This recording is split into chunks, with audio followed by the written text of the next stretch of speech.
Okay, let's talk about God. What is God? Why is God? Who is God? Let's look at this perspective of what God is. Now, imagine you have like a cake. Now, what goes into making a cake? You have different ingredients. You need flour, you need sugar, you need water, you need butter. Yeah, basically, these are some of the things you need to make cake. Now, is flour cake? No. Is water cake? No. Is sugar cake? No. But when you combine these ingredients together, you have cake.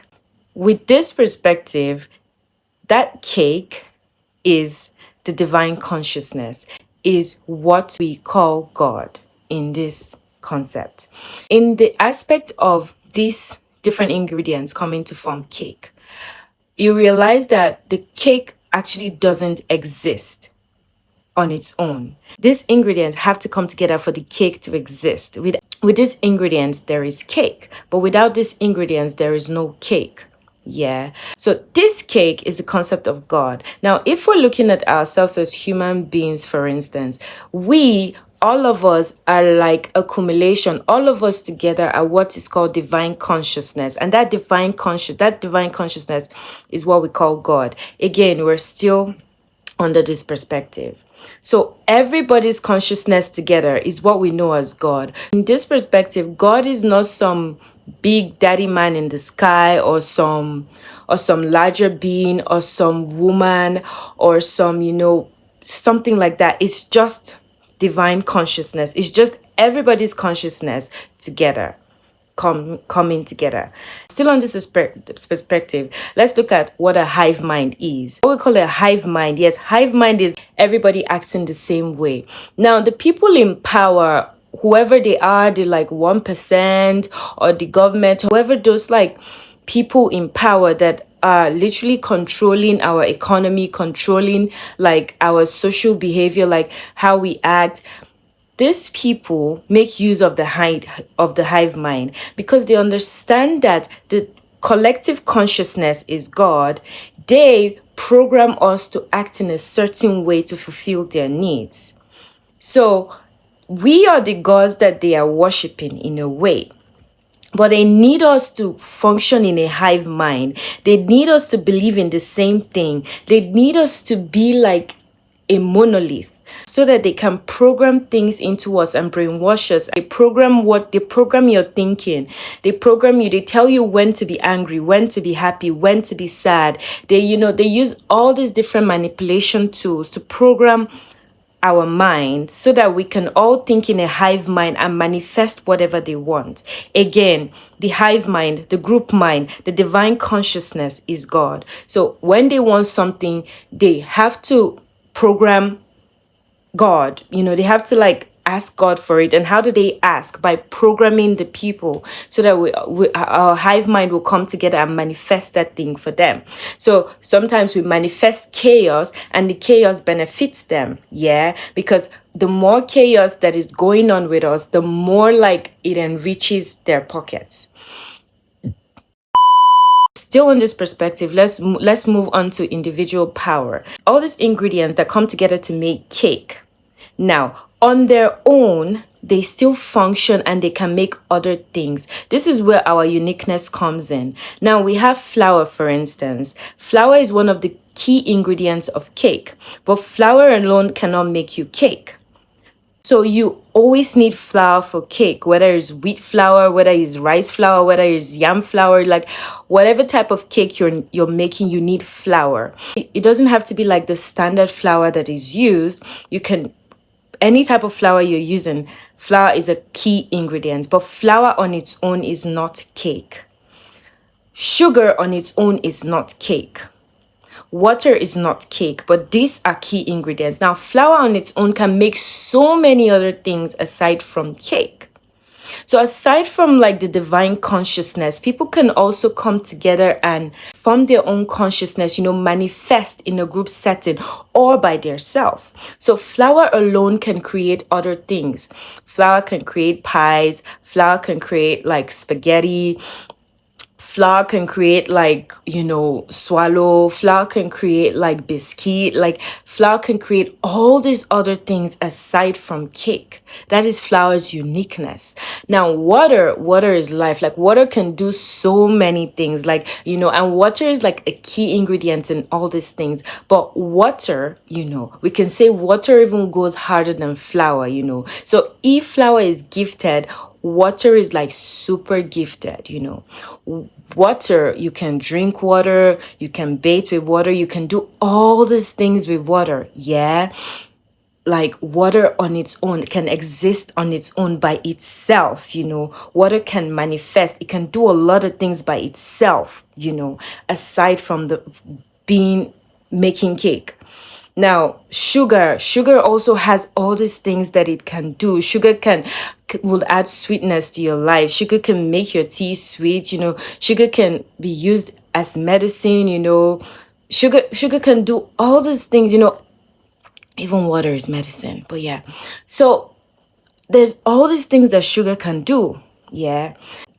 Now, when we're looking at it from this perspective, we'll also see how the whole concept of God, if we're using this perspective again, might it's kind of obsolete, because it's not every time you have to come together for cake. But when you want cake, maybe there's a birthday celebration or something. When you want cake, you bring all these ingredients together. Yeah. But it's not every time you need cake. All these ingredients can still exist and function on their own. They can still manifest into other things. They don't have to just sit down there trying to become cake. Yeah. They can go out and be other things. This perspective also looks at how are we God? Now, yes, all these ingredients together make cake. So, are you cake? Flour is not cake, but flour can become cake. And flour can even be way better than cake. Flour can make things that are way better than cake. Is water cake? Water is not cake, but water can create things that are way, way, way nicer than cake. But water can do things that goes harder than anything that cake can be. Yeah. On our own, we're so great. We have all this power. We have all these abilities. Yes, we're not cake, but it's like we go harder than cake. It's not about cake. It's not about being cake. It's not about being God. It's not about being that. It's just about how, it's like you're so much more. Like you're so much more. And if we also look at the tree analogy, where you have like a tree and it's like, okay, let's say like the tree is the source of everything and we're all coming out from this tree. Like you get wood, you get this, you get that. Now looking at it from this perspective, let's also look at how the society we're in tries to like make us into one thing. So let's say you manifest from the tree as a chair. I manifest as a spoon. And then I tell you that being a spoon is the right and only way to be. And you have to change your chair to look like a spoon. And then you start to reshape your chair into a spoon, but it's not natural because you are meant to be a chair. This is where things like religion comes in and wants everybody to manifest their abilities in the same way, wants everybody to look and sound the same way. Again, this is how the hive mind is created. Yeah. Imagine that you're water, for instance. Like imagine you're water, you are water, and somebody is trying to tell you to become sugar. And then you feel like, you know what, sugar is the way to be, so I don't want to be water again. Just imagine exchanging being water for sugar. Yeah. This is what things like religion and organized groups do to us. It changes our natural state. It changes what we're here to be. Yeah. And it reduces us. Because, for instance, your water, you're acting like sugar. It's like it doesn't come naturally. So you'll meet challenges because the things that someone that is naturally sugar can do, You can't do them, so you have to work harder to be like sugar when you could just be water and just be different and do water things. You just want to be sugar. So also, when you now awaken and you want to revert back to your natural self, it's now a whole process. Imagine that you're like a chair, and someone tells you that you should be like a table or something, and you had to like remold and reshape to look like a table. Now, when you want to go back to your natural state of being a chair, you have to start to like remold and just break and break and break apart and reshape yourself. And that's fucking painful. That is hard. Back to like the tree being source. Yeah. If the source of everything was a tree, yeah, and we're manifesting in different ways, you have to maintain your mold. But unfortunately, now, as early as when people are born, we're already trying to brainwash them, trying to like condition them, trying to reshape their mind, trying to do all these things to them, taking them away from their natural manifestations. And during my research, I learned that like in Yoruba culture, way before colonialism, because a lot of the cultures people spit out as African culture is colonialist like retelling of who you were. A lot of it is bullshit. A lot of it is lies. A lot of it is just like you're just seeing the world from the colonizer's eyes. But anyway, way before when, Yoruba people gave their children names based on who the child was. Your name depicted your character. Yeah. Like if you were someone who was quick to like lose their temper, your name will reflect that. So someone meeting you and hearing your name will know how to relate to you. Oh, let me not piss this person off. If I piss this person off, they go vex, their feet beats me. That kind of thing. Or if you're someone who is always happy, your name will reflect that. If you're someone who was always like, melancholic, your name will reflect that. So people meeting you won't take it personal. It's just who you are, basically, So these cultures actually celebrated people's uniqueness, They didn't see these things as, a bad character, like, see, you're always frowning, you're this, you have issues. No, it just reflected your uniqueness, and then people will know how to interact with you. But nowadays, everybody is trying to kill who they are, like their innate character, because we've been programmed to act in one way, love and light and all that kumbaya shit. But yeah, and we just leave the other parts of us and we just like suppress them and repress ourselves and all those kinds of things. Yeah. So this is actually a very beautiful perspective on the concept of God and all those things. And it also shows you like when you're in groups, that's why when people are in groups, they manifest better. And that's why you see a lot of, religious leaders, they use the people to manifest. Like they gather these people in a group and then they're using the people's energy to manifest. Because remember the hive mind, the people, they're God. So when you bring them together and they're all like, you just, the pastor or the religious leader or the person that is like on top, because they've created a hierarchy, that is important to siphon power. First of all, you have to create a hierarchy. This person now starts to siphon the energy of the congregation. It is everywhere. It's not just in churches or mosque or religious establishment. It is in the government. It is in politics. It is even in schools. It is everywhere. Siphoning energy, siphoning God. Because when we come together, that is God. That is God.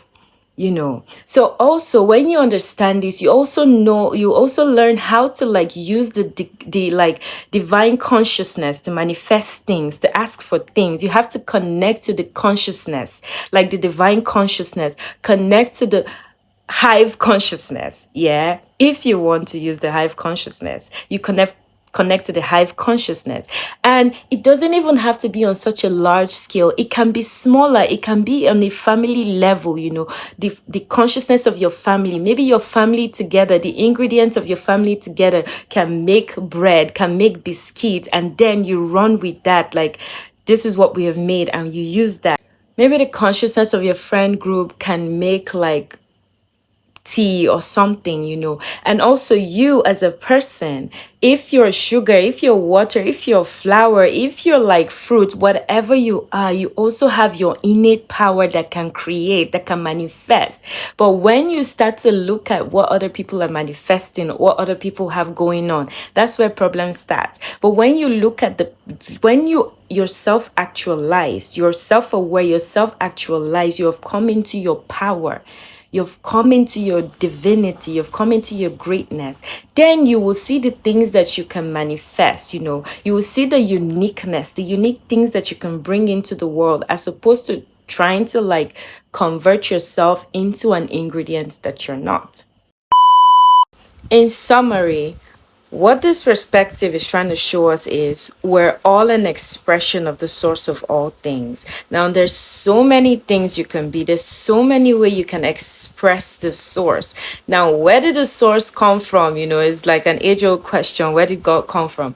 That is another video for another day. That is another rabbit hole into another time. But for now, this concept is showing us how we're all an expression of source. Yeah, or source or God or the divine is experiencing itself through us. Yeah, so it is experiencing itself through us, and that just shows like how great and powerful that we are. So when you come together, you don't have to come together with the whole world to create God, to be God, to experience source. You alone can experience source. You and your friend, you and another person, you and your lover. Oh, you and your lover can experience source. You and your lover can be divine consciousness, can create like amazing shit. It doesn't have to be in group settings, and you can find the different people like you all the flowers, you can come together, but it's like, what are you going to create as flowers? So it's important that when you're like creating with other ingredients, you do not try to become them. You're merging to create something. Yeah, not changing yourself to be like them. Yeah. Now, if you have the unique ability of being like water that can stand alone, that can be on its own, that can manifest on its own, that can create on its own, perfect. But this is why you need to know yourself. This is why you need to understand yourself and your gifts. Yeah. Are you standalone manifesto? Are you standalone expression? Or does your expression need other things to manifest itself to its greatest like potential? These are just a lot of things that when you go down this road, you start to unravel. Yeah. Cake, tree, bread. Your ingredient is amazing. It's fantastic. Stop trying to be what you're not. You are God. You are divine consciousness. You are more than divine consciousness. Start using that. Start using that and stop attributing all this, your power, to some being that you've never even met in your entire life, to some being that probably they never existed. Stop attributing all your power to man like you. The fact that you can't do what he's doing does not mean you can't do your own shit. Okay? You are so motherfucking great and special in your own way. Stop attributing it to man and praying in another man's name. And praying in the name of a projection. And praying to man-made shit. Stop doing that. The more you do that, the more you're empowering the creators of that shit. The more you're giving power away. You think you're getting something, but that is pittance compared to what you deserve. Is why a lot of people's self-worth is in the mud, because they'll tell you things like, oh, I'm not deserving. Fuck that shit. Fuck that shit. First of all, go and find your self-worth and throw all this shit away. But anyway, this is just a perspective. I'm just like, yeah. Peace out.